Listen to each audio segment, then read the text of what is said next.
Hello guys කොහොමද හොඟ දවසකින් නේද video එකක් දාන්නේ කමන්නේ පරක්කු වෙන්න ලස්සනම තැන තමයි මම හොයලා දාන්න ඔයාලට. ඉතින් අදත් එන්න මාත් එක්ක ලස්සන තැනකට යන්න. ඔයාලට කියොත් පුදුම හිතේ. යන්කෝ අපි.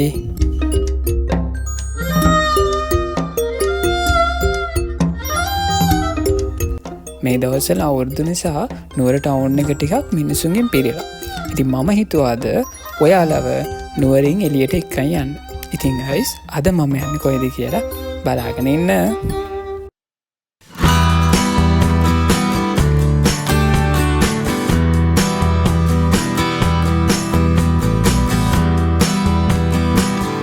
අද මම යන්නේ ලොකේෂන් එකට යන්න තියෙන්නේ තෙල්දෙනිය හරහා. තෙල්දෙනිය ටවුන් එකෙන් බැහැලා මීටර 200ක් විතර මහියගනේ පැත්තට යනකොට අපිට හම්බ වෙනවා නාලන්ද පිරිවෙනට යන පාර. ඒ පාර දිගේ ඇතුළට යනකොට තමා මං අද යන්න ඉන්න තැනට යන්න පුළුවන්. ඉතින් ගයිස් ඉස්සරහට එන්න මාත් එක්ක මොකද වෙන්නේ කියලා බලන්න.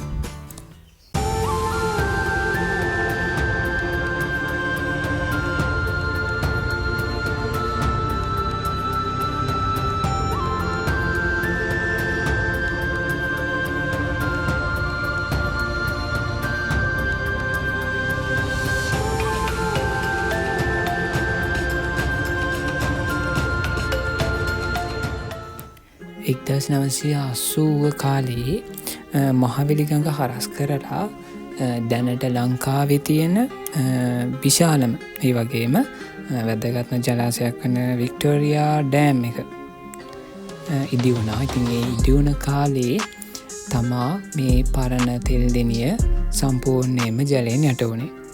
ඉතින් මේ ඒ යට වෙච්ච නගරය ගැනයි අද මම ඔයාලත් එක්ක කතා කරන්නේ. ඉතින් ගයිස් එන්න අද මාත් එක්ක පරණ තෙල්දෙනිය නටපුම් බලන්න.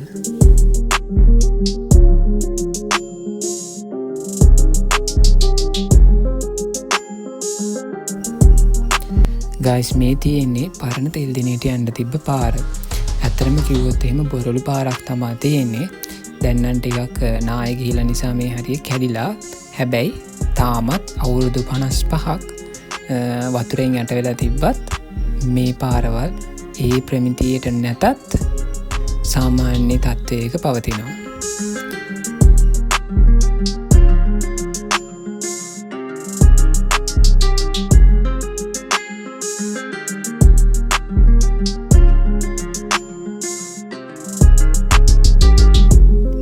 සම්පූර්ණ බොරළු ගල් වලින් සැදිච්ච පාර අන්න අර හරියට ඉතර යනකම් යනවා.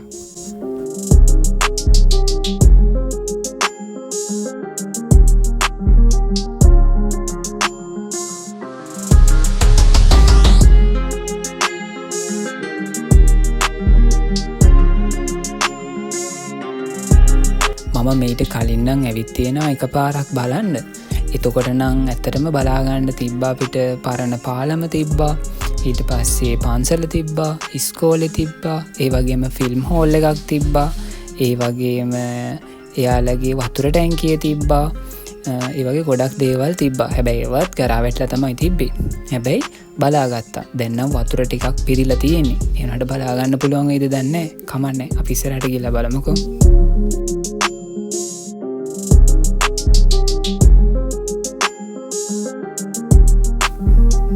ඒ කාලේ කොච්චර තාක්ෂණයක් තිබ්බද කියලා හිතාගන්න පුළුවන් නේද? අවුරුදු 50 ගාණක් වතුරෙන් යට වෙලා තිබිලත් මේ පාරවල් තාමත් ඒ ක්වොලිටි එකටම නැතත් සාමාන්‍ය මට්ටමක හරි තියෙනවා කියන එක. හැබැයි අද කාලේ තියෙන පාරවල් එක බලපුවාම මේවා ඇත්තටම ලොකු තාක්ෂණයක් එක්ක හදපු පාරවල්.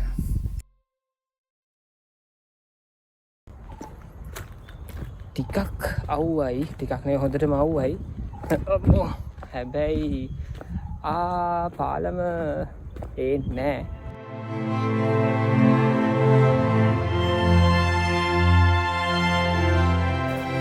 මම හිතුවේ පාලම බලන්න පුළුවන් වෙයි කියලා. ඇත්තටම කිව්වොත් එහෙම පාලම යට වෙලා තාම බලන්න විදිහක් නැහැ. තව ටික කාලයක් යයි. හැබැයි දැන් ආයෙත් පටන් ගත්ත නිසා මේක යට වෙයි. ඇත්තටම කිව්වොත් එහෙම බලාගන්න තියෙන chance එකත් අවුරුදු ගානකට පස්සේ එන එක. ඉතින් මට වාසනාව තිබ්බා එක පාරක් හරි ඒක බලාගන්න. තියෙන හරියෙන් තමා ඇත්තටම කිව්වොත් එහෙම පාලම හරියට යන්නේ. හැබැයි තාම වතුර දින්දිලා නැති නිසා ඒ හරියට යන්න විදිහක් නැහැ.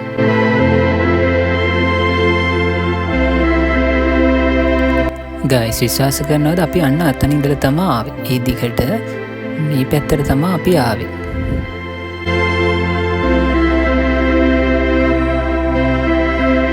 ඔයාලට පේනවද දැන් මාව?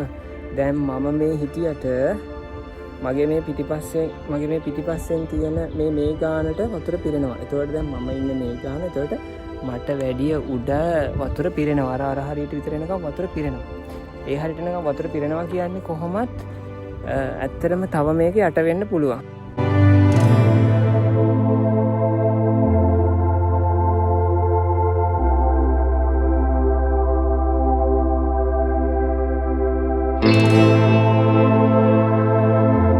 අපේ තාත්තලාගේ තාත්තලා ඒ කියන්නේ සීයලා ඉඳලා තියෙන මේ පරණ තෙල්දෙනේ. ඉතින් ඒ දවස්වල වෙච්ච දේවල්, කරපු දේවල් ගොඩාක් රසකතා අපිත් එක්ක බෙදාගත්තා. ඉතින් ඇත්තටම කිව්වොත් මේ පරණ තෙල්දෙනේ කියන්නේ මතකයන් ගොඩාක් රැඳිච්ච ලස්සන ගම්මානයක්.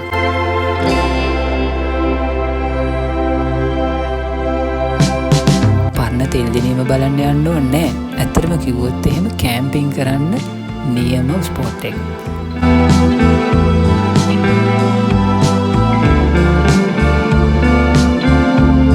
මේ කඳුපන්ති අතරින් ඉර පැහැගෙන යනකොට තියෙන ලස්සනත් එක්ක හවස් වරුවක කැම්පින් එකක් කරොත් එහෙම කොච්චර ලස්සනට තියෙයිද.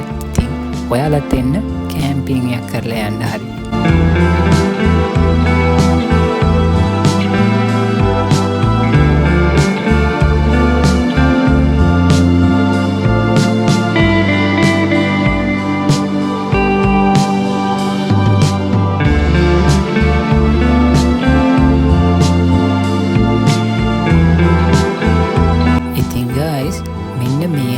වගේ තමා තියෙන්නේ පාර. අර පැත්තින්දලා මේ පැත්තට එන පාර. ඒ පාරත් එක්ක මට මතක විදියට මෙන්න මේ හරිය වගේ තමා පාලම තිබ්බේ. ඊට මෙහා පැත්තෙන් වගේ තමා හොස්පිටල් එකේ චෛත්‍යයක් තිබ්බේ.